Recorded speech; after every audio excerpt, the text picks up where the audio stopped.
안녕하세요. 김호준입니다. 술렁이는 국정원 직원들. 어제자 중앙일보 기사 제목입니다. 상사로 모시는 분들이 검찰에 끌려가는 모습에 마음이 착잡하다. 직원들 사기가 뚝 떨어졌다. 직원들 회의감이 커질 수밖에 없다. 기사가 전하는 국정원 직원들 분위기입니다. 그래서요. 국정원 직원들 마음이 착잡한 게 국민들 책임입니까? 해서는 안 되는 일을 해서 책임자들이 마땅한 처벌을 받는데 그 직원들 착잡한 걸 왜 국민들이 듣고 있어야 하나요? 국정원의 불법에 착잡하고 회의감이 드는 국민들 마음을 어쩌고요. 정보기관이 털린 건 세계 웃음거리라는 이야기도 전합니다. 진짜 세계적인 웃음거리는 정보기관이 댓글 공작하고 합성사진이나 만들어 뿌리는 거죠.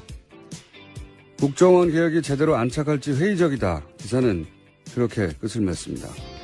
그래요? 국정원 직원들이 술렁이니까 다른 정권에서 또 바뀔 거니까 어차피 국정원 개혁이 힘드니까 쓸데없는 짓을 한다는 건가요? 아니면 살살 하자는 겁니까?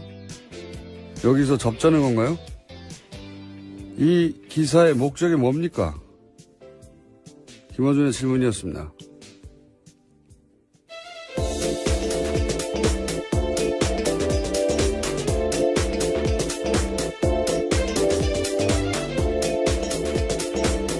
시사인의 김은지입니다. 네. 오늘은 자리를 약간 각을 틀어가지고 좀 멀리 가셨네? 네. 아니, 원래 이 정도 거리를 유지했습니다. 저희가요. 네, 거리는 맞는데 각도가 네. 약간. 예. 이 국정원 댓글 공작 얘기 나오는데 댓글 공작하니까 이제 기사에 한두 줄 댓글 쓰는 거다. 이렇게만 물론 그것도 있어요. 근데 그렇게만 생각해서 대단한 게 아니다 이런 인식이 있어요. 실제로 보면. 지금 이명박 전 대통령 쪽에서 그렇게 주장하고 있습니다. 소수다라는 취지의 이야기인데요. 숫자도 적지만 뭐 댓글 좀 단 게 어떠냐 이런 인식이 기본적으로 깔려 있는 거예요. 그거 가지고 무슨 여론이 얼마나 바뀌었겠느냐. 그렇게 아무것도 안 바뀔 거고 효과가 없으면 왜 국정원 사이버사령부 기무사 총동원했겠어요. 아무 효과도 없는데. 예. 그게 아니다. 이게 이제 7년 전쯤에 이 4대 보험 받는 곳에서 댓글 공작을 한다고. 예. 최초로 지적했던 댓글 공작 전문가로서 제가 댓글 공작이 훨씬 더 치밀하고 사악한 거다. 잠깐 예를 들어볼게요. 이게 이명박 박근혜 정권의 주요 선거에서는 모두 다 등장했지만 예를 들어서 2012년 대선을 들어보면 당시 정권 차원에서 가장 절대 과제가 뭐였냐면 문재인 안철수 단일화를 막거나 혹은 그 효과를 최소화하는 거예요.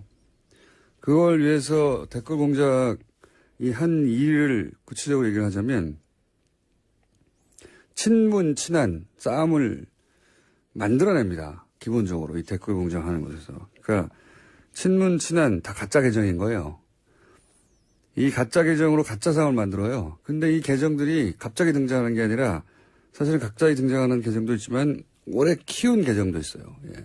키운다고 저는 표현하는데 평상시에는 정상적인 것처럼 활동하는 겁니다. 여러 가지 글도 쓰고 커뮤니티 같은 곳에서. 그런데 이제 이런 싸움을 둘 다 가짜를 만들어가지고 그 내용을 서로 정해놔요. 이쪽에서 이렇게 공격하면 이쪽에서 이렇게 받는 것으로.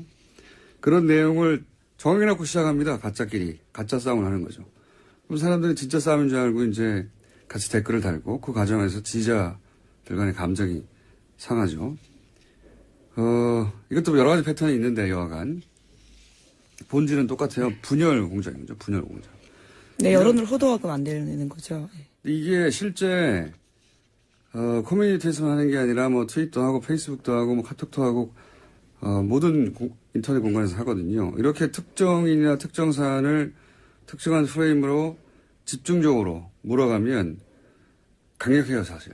그래서 여론이 정말 그런 건 줄 아는 댓글은 그 일부에 불과한 겁니다. 이게 다 댓글 공작이라는 단어로 다 묶여서 그런 거지. 이렇게 이간질하고 배척하고 하는 진보 분열 공작은 정말 수도 없이 했어요. 수도 없이. 이런 일이 일어나면 여론에 민감한 정치인들이 가장 먼저 영향을 받고요. 그 다음으로는 진보적인 지식인들도 굉장히 영향을 많이 받아요. 그분들의 이제 정보 여론 수집 창구가 온라인이거든요. 댓글 공작이 원래 심리전단에서 시작한 거잖아요. 적을 심리적으로 붕괴시키고 와해시키고 유린하고 그런 전문가 집단이 기획해서 한 거예요. 이게 댓글이라고 하는 어떤 가벼운 뉘앙스 때문에 별거 아닌 것처럼 취급되는데 그렇지 않습니다. 이 국민들 마음을 가지고 조작하고 예. 굉장히 심각한 범죄예요. 예. 자, 이 부분에 대해서 국정원이 한 일이 엄청난데 그거 외에도 많지만 여기 관해서 이제 수사를 하고 이제 국정원 원장들도 다 지금 박근혜 정부 하에서 국정원장들이 다 구속될 위기에 처해 있잖아요. 예. 네, 지금 현재로서 그런데요. 이게 별거 아닌 것처럼 생각하는 사람들이 기자들 중에도 있는데 대단한 겁니다. 예, 저도 직접적인 피해자입니다. 군 사이버 사령부가 단 댓글 기사들 중에서 보면요. 제가 기무사가 단 댓글이 기무사 관련된 지적하는 기사가 있었는데 그 한 장병 같은 경우에 군에 들어가기 전에 자신의 미니 홈피에다가 이명박 전 대통령 관련된 짤을 올린 게 있습니다. 예, 짤이라면 이것은 예. 뭐 재미있는 사진 같은 것들인데요. 그와 관련해서 기무사가 따로 불려가지고 군에서 그것들을 내리라고 지시한 바가 있는데 그걸 문제라고 기사 쓴 적이 있거든요. 그때 그런 댓글들이 아주 많이 달렸습니다. 기무사가 원래 그런 거 하는 곳이다. 여자라서 뭘 잘 모른다라 했는데요. 이제 와서 보니까 다 돈 받은 댓글 부대들이 쓴 댓글이었더라고요. 이게 타겟이 되면은 기자들 그러니까 개인이 감당할 수 없는 수준의 공격이 와요. 예. 이거 정치인을 타겟해서도 마찬가지고 당하면은 견디기 힘듭니다. 저 같은 사람 빼고. 정말이에요. 이런 프레임을 감당하기 힘들어요. 예, 좀 성찰했습니다. 그때 내가 정말 군을 잘 몰라서 쓴 기사인가 뭐 이런 생각도 좀 했었었는데요. 그렇게 생각할 수밖에 없어요. 예. 근데 그게 전망위로 일어난다고 생각해요. 정말 많이 달렸거든요. 그런 게. 정치인들은 금방 넘어가고요. 예. 진보적인 지식인들도 여기 많이 이용됐어요. 예. 어쨌든 이게 별거 아닌 것처럼 하는 다루는 기자들도 정치인도 다 문제예요. 실제 이 실상을 알면 엄청난 겁니다. 지금 드러난 건 빙산의 일각에 불과해요, 사실. 자, 뉴스 합시다. 예, 첫 번째는요. 네, 어제 운영표 전 보건복지부 장관의 2심 선고가 있었습니다. 법원은 삼성물산과 제일모직의 합병 과정에서 청와대 개입이 있었다라고 판단했는데요. 1심에서는 이와 관련된 특별한 판단을 하지 않았는데 2심에서는 판단이 나온 겁니다. 물론 형량 같은 경우에는요. 문영표 전 장관은 1심과 똑같은 징역 2년 6개월이 나왔습니다. 이게 이제 핵심이 1심에서는 박근혜 전 대통령이 지시했냐 안 했냐를 따지지 않았는데 2심에서는 지시했다고 이제 판단했어요. 이게 삼성 합병이 이재용 부회장 입장에서 당시 당면한 과제 현안이었고 이게 이제 박근혜 전 대통령이 지시했다는 걸 법원이 판단했다는 얘기는 뇌물의 대가성, 예. 대가성에 해당되는 건데 이걸 대통령이 지시했다고 판단했으니까 이제 큰일 난 거는 이재용 부회장이에요. 재판은 문영표 전 복지부 장관 재판이지만 제가 보기에 여기서 가장 큰 영향을 받는 것은 이재용 부회장입니다. 예. 어떡합니까 이거? 예. 현재 2심이 계속 진행되고 있습니다. 이재용 부회장 같은 경우에도요. 이제 어쨌든 한쪽 고리, 예. 뇌물의 대가성에 해당되는 이재용 부회장의 현안을 대통령이 지시했다라고 재판부가 판단했으니까 가장 큰 영향을 받는 건 제가 보기엔 이재용 부회장이고 어떡하죠? 큰일 났네요 그쪽에선. 네, 그런 뉴스입니다. 자 다음 뉴스는요. 네, 어제 이화여대 학사비리 관련된 2심 선고도 있었는데요. 최순실 씨는 1심과 같은 징역 3년을 선고받았습니다.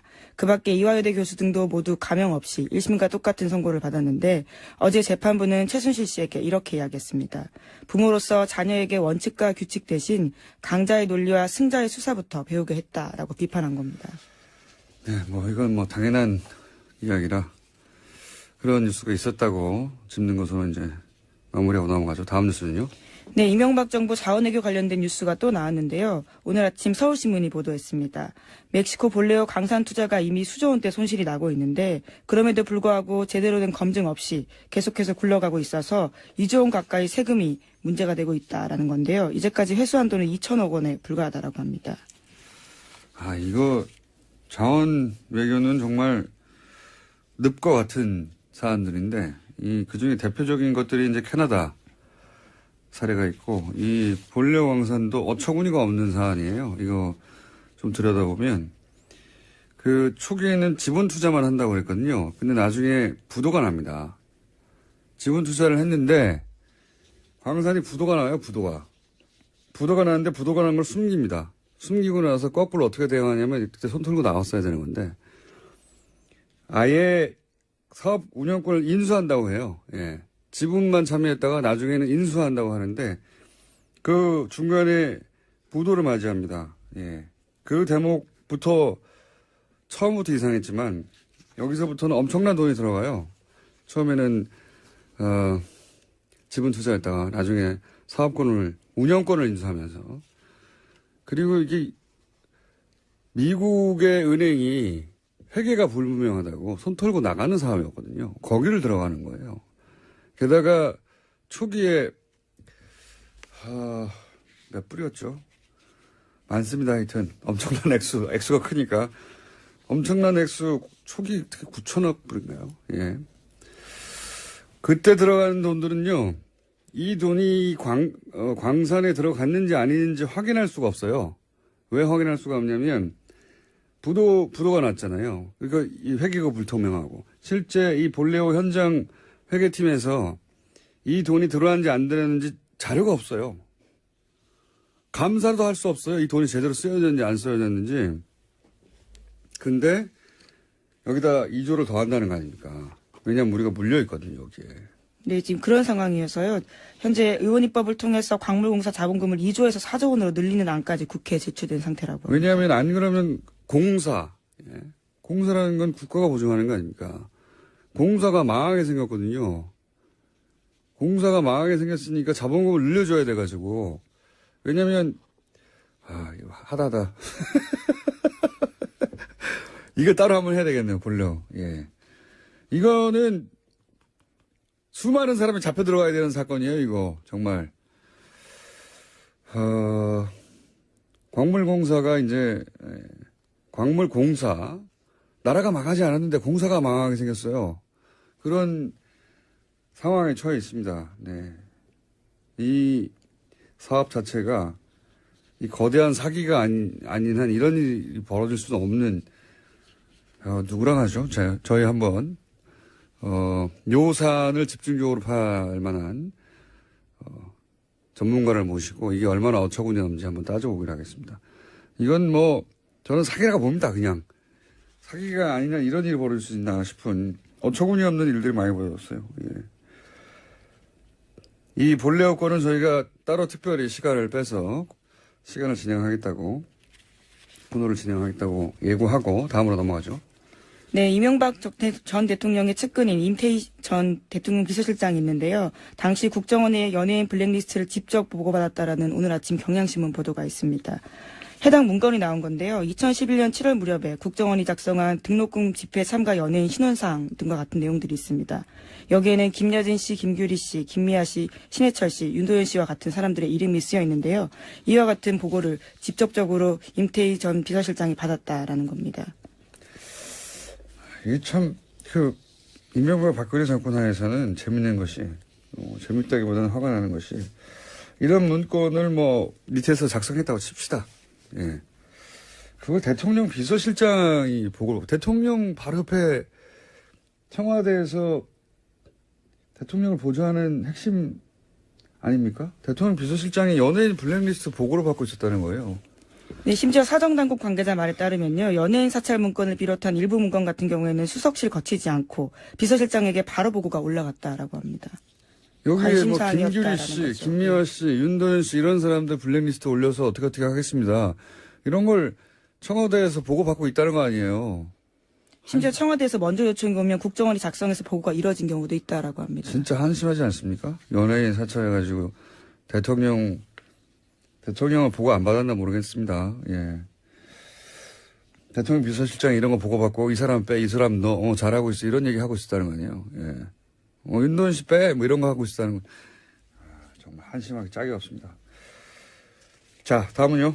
네, 또 관련된 뉴스가 하나 더 있는데요. 이명박 정부 당시 국정원이 2010년 5월 달에 MBC가 준비하던 노무현 전 대통령 서거 1주기 특집 방송에 불방 압력을 가한 정황도 확인됐다라고 경향신문이 보도했습니다. 관련해서 김재철 사장은 선거법을 운운하면서요. 국정원 이야기를 듣고 불방 압력을 넣었는데요. 결과적으로 방송은 나갔습니다. 이걸 국정원은 어떻게 할까요? 예. PD가 특정 프로그램에서 어떤 방송을 준비하고 있다. 국정원이 미리 알았으니까, 예. 연락했을 거 아닙니까? 사장한테. 국정원이 이제 이런 시사방송 하는 PD들도 평소에 사찰하고 있지 않고서야 이런 아이템을 알 수가 없죠. 예. 그 사찰, 아니 뭐 연예인들 사찰해가 대통령 비서실장한테 보고하는데, 예. 웬만한 주요 프로그램,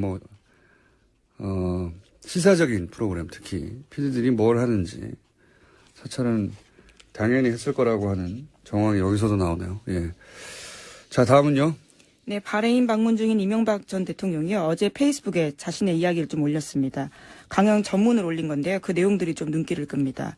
자신의 어머니가 어려서부터 자기에게 열심히 일해야 한다. 정직하고 성실하게 살아야 한다면서 그러면 하나님께서 기회를 주실 것이다. 라고 해서 그렇게 말씀하셨다라는 내용을 썼습니다. 어머님이 아들이 정직하지 않을까 봐 걱정이 많으셨나 봅니다. 이런 말씀을 많이 하셨다니까. 훌륭한 어머님이시네요. 네, 이명박 전 대통령 같은 경우에는 가훈이 정직이라고도 알려져 있어서요. 네. 어머님 걱정이 많으셨던 거예요. 예. 어머님은 훌륭하셨던 분인 것 같습니다. 네. 미리 아셨던 것 같아요. 자, 시간이 1분 정도 남았다. 네. 저희 PD가 예.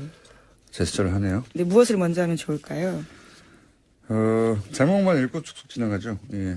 네, 국민의당과 바른정당 간의 이른바 중도통합 움직임이 속도를 내고 있습니다. 그래서 어제 안철수, 유승민 두 대표가 비공개로 통합 방식과 형태를 논의하면서 만났습니다. 네, 속도 안 납니다.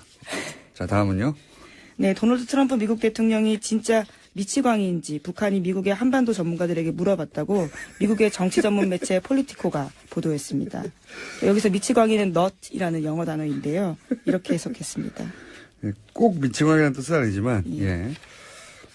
이거 사실 미국 사회에서 주요한 질문입니다. 최근에 부상하고 있는 미국의 정신과 전문의들이 한 27명 모여가지고 똑같은 얘기를 하고 그걸 책으로 내고 그래서 뭐 베스트셀러도 되고 최근 미 의회에서도 대통령의 핵 권한, 전쟁 개시 권한을 축소해야 된다, 제한해야 된다 진행하고 있거든요. 그러니까 결국은 트럼프 대통령의 지금 정신 건강이 전 세계를 멸망시킬 수도 있는 핵무기 버튼을 막힐 만큼 안정적인가?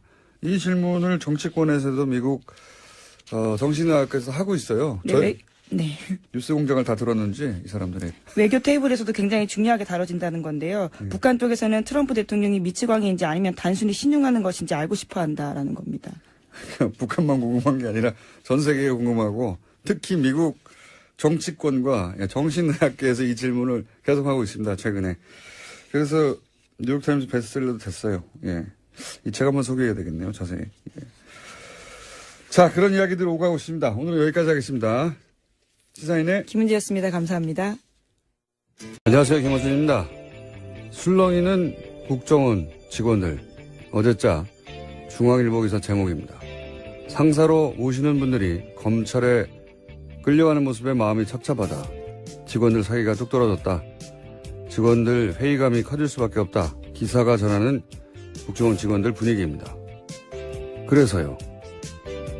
국정원 직원들 마음이 착잡한 게 국민들 책임입니까?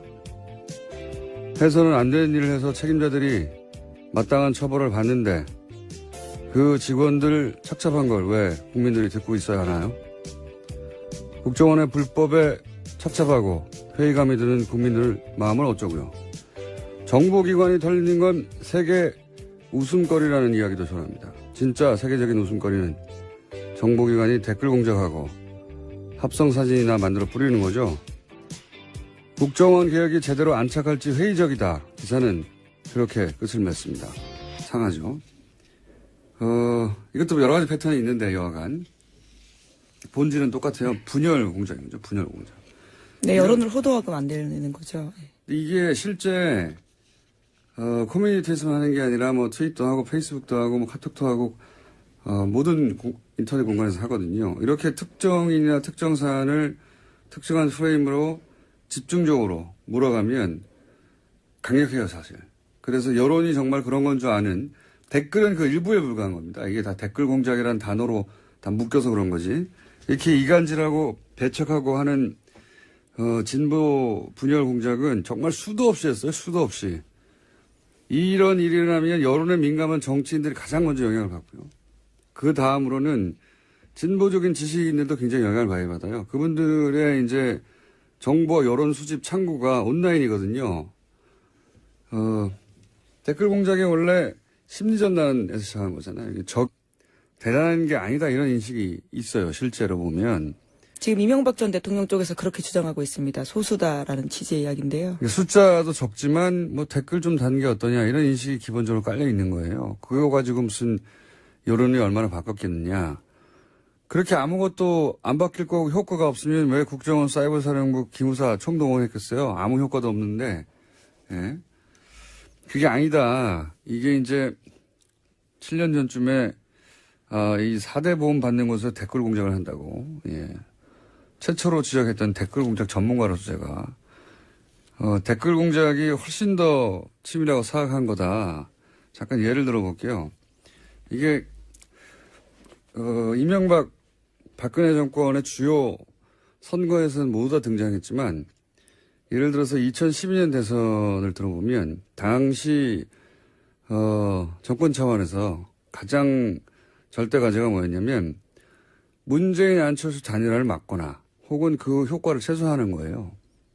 그걸 위해서 댓글 공작이 한 일을 구체적으로 얘기를 하자면 친문 친한 싸움을 만들어냅니다. 기본적으로 이 댓글 공작하는 곳에서. 그러니까 친문 친한 다 가짜 계정인 거예요.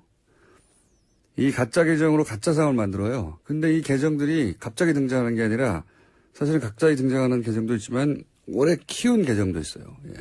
키운다고 저는 표현하는데 평상시에는 정상적인 것처럼 활동하는 겁니다. 여러 가지 글도 쓰고 커뮤니티 같은 곳에서. 그런데 이제 이런 싸움을 둘 다 가짜를 만들어가지고 그 내용을 서로 정해놔요. 이쪽에서 이렇게 공격하면 이쪽에서 이렇게 받는 것으로. 그런 내용을 정해놓고 시작합니다. 가짜끼리. 가짜 싸움을 하는 거죠. 그럼 사람들이 진짜 싸움인 줄 알고 이제 같이 댓글을 달고 그 과정에서 지지자들 간의 감정이. 그래요. 국정원 직원들이 술렁이니까 다른 정권에서 또 바뀔 거니까 어차피 국정원 개혁이 힘드니까 쓸데없는 짓을 한다는 건가요? 아니면 살살 하자는 겁니까? 여기서 접자는 건가요? 이 기사의 목적이 뭡니까? 김어준의 질문이었습니다.